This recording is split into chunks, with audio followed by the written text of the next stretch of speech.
Hai Tribuners, kembali lagi dengan saya Linda Trisnawati, reporter TV Sumsel melaporkan dari dermaga yang ada di Pasar 16 Ilir. Nah, ini kondisi speedboat yang sedang menunggu penumpang. Saat pandemi ini, saya tadi pernah nanya ke supir kalau saat pandemi penumpangnya turun itu hampir 50%. Jadi kalau biasanya dia membawa penumpang 30 orang, paling hanya bisa 15 orang saja.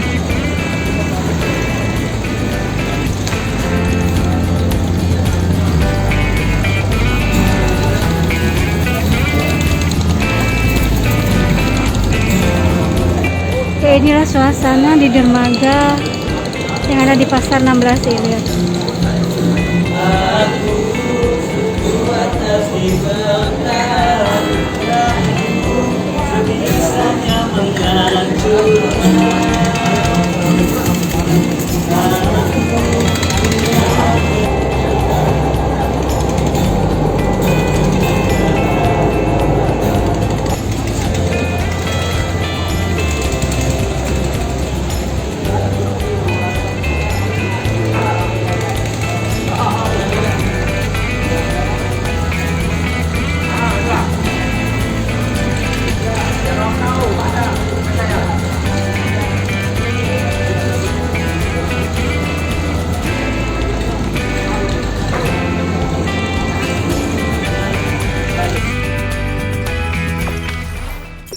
Jangan lupa subscribe, share, komen, dan like ya.